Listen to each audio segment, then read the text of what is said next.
Hey guys, Searsy here. I'm bringing you my version of a basic New World tanking guide. Tanking has always been a passion of mine. I've been playing New World for about 240 hours, and I have probably invested 200 of those hours in PvE tanking. What I'm about to show you kind of breaks down tanking in a very simplistic form. It is very easy on the wallet as it doesn't require a whole lot of financial compensation for gem slotting and or foods, as well as it doesn't really force you to search the market for those very specific items, as really we're just kind of focusing on heavy gear here. I really hope you enjoy. I hope it helps. All right, guys, so getting into the gear, or the build, should I say, I want to start out with the gear. So I typically would recommend going for anything with a heavy load. So the reason I say that is because you're really going after the block stability. 15% increase in your block stability. This is going to allow you to keep your shield up.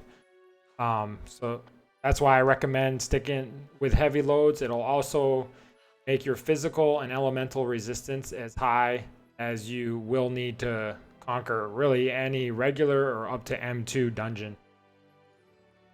When I'm picking my gear, I'm really looking for anything that really goes. So like you can see here, indestructible, invigorating, it's not really the most desirable traits, but it's heavy gear. My chest piece, I got physical aversion to allow me to take less damage from ranged attacks and reduced max cooldown.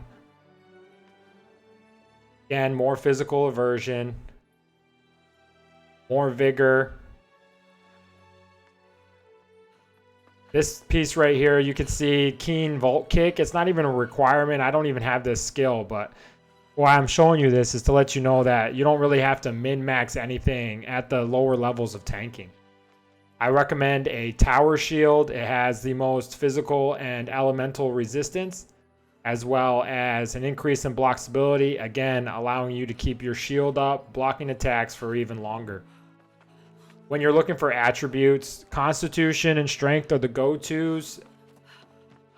Getting into our jewelry, anything that increases max health or max stamina is what I'm looking for primarily. If I can get some leeching, that's great.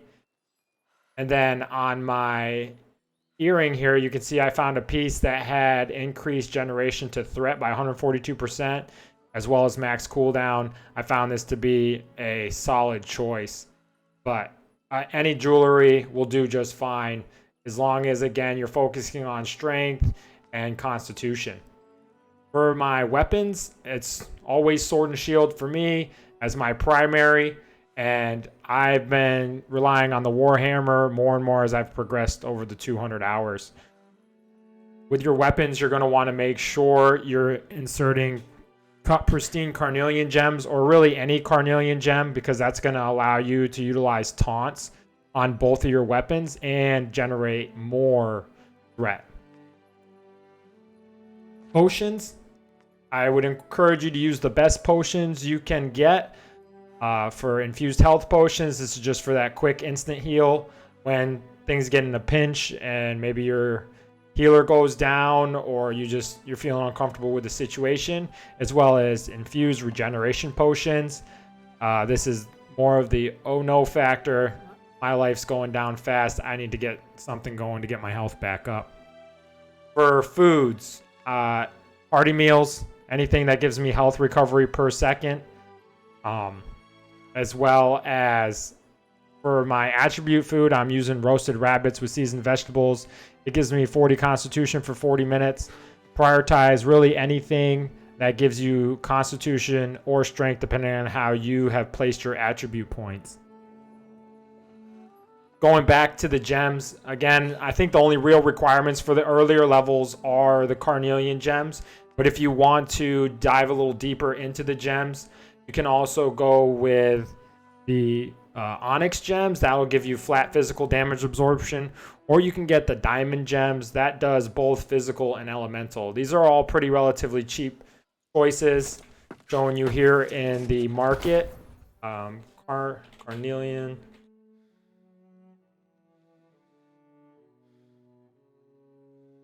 So for tier 5 Carnelian, I'm picking them up for just under $300. Then for the Onyx,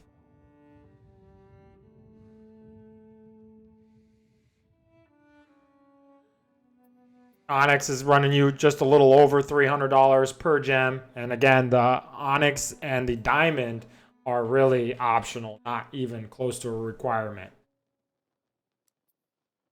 Diamonds are going for under $300. So you're not going to spend a whole lot in your gem slots here. And then as far as my attributes go, what you're going to want to make sure is you have somewhere upwards of 200 Constitution. I find anything after 200 to be a little bit more than necessary. So once I pop my food, it would bring this up to 200 for that 10% increase to physical and elemental armor, as well as enough health to get me by.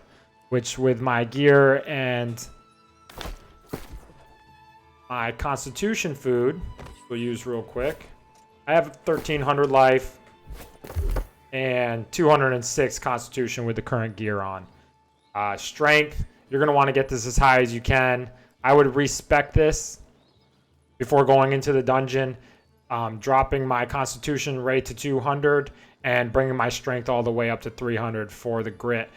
But as you're building your character, focus Constitution, get it up to 200 as quick as you can, and then start dumping into strength to help out the team put DPS on enemies. As far as weapon mastery, going back to the sword and shield, I like to run 2 taunts on my sword and shield. One coming from the shield bash, which also staggers the targets for 2 seconds, as well as the taunt coming from Defender's Resolve. This is going to give me Fortify, keeping me in the fight for longer, as well as an AoE taunt. As you progress through the skill tree, I prefer Leadership for the 10% increase to damage for the entire team. So I favor the Swordmaster's side for passives, allowing me to get Leadership. I started out my journey focusing defensive formations. I just didn't find it as useful, and this seemed to be a more popular choice with groups that I was running. For the Warhammer, first one you're going to want to get is Shockwave. Again, with the Carnelian gem, this is going to give you another AoE taunt on the back bar. I like to rely on this when my primary sword and shield, Defender's Resolve or Shield Bash go down. Now I have a third taunt that's also an AoE taunt. And then really you can pick and choose what skills you want here. Mighty Gavel and Wrecking Ball are mine of choice because it can stagger the opponent and kind of just make for easy DPS on the targets. One thing I would encourage you to do with your shield, and if you can't find it with a shield, try to acquire it with another piece of gear, is Fortifying Shield Rush. This is important because, as you saw, I relied on Shield Rush. This gives me 33% Fortify for 6 seconds. It's a really clutch skill. I find it good for advancing on the enemy, and if I know I'm about to take a big hit and this skill is not on cooldown, I simply pop it, and that once would have been big hit is now almost reduced by a third, or slightly over a third. One thing I forgot to mention with the food is also if you can get Desert Sunrise, it's a very cheap consumable. It reduces dot damage by 10% for 25 minutes. This allows you to kind of stick in any fire pits or bile pools or whatever the enemy decides to throw at you with really no worry. As long as you are standing in sacred ground or something, you are going to be more than fine. So without further ado, I'm going to show you a little bit of the gameplay, how I run through my skills, and kind of let you go from there. Great sword. I don't like the angle, but I like the handle. Resolve for the taunt. Light. Heavy for the power. Light. Easy damage. Nothing crazy. Lamp. Q for the R code. Lamp. Lamp. Oh, blowing up, blowing up. Rush for the full point. Dash for the taunt. Switch around the circle. Heavy for the empower. Right through. Heavy for the shockwave. Shockwave. I mean, Q is for the shockwave. Shockwave for the red. Hammer slammer. Alright guys, there you have it. That's my beginner's guide to tanking in New World. Again, I'm not the most experienced person out there, but I hope this helps you in some regard. I'll probably post another one when I'm around the 300 hour mark or when I've gotten really comfortable with M10 mutations. As always, please like and subscribe if you enjoyed this content, and if you want to see more like it live, click on the link in the description and come see me over on Twitch TV. Appreciate you guys.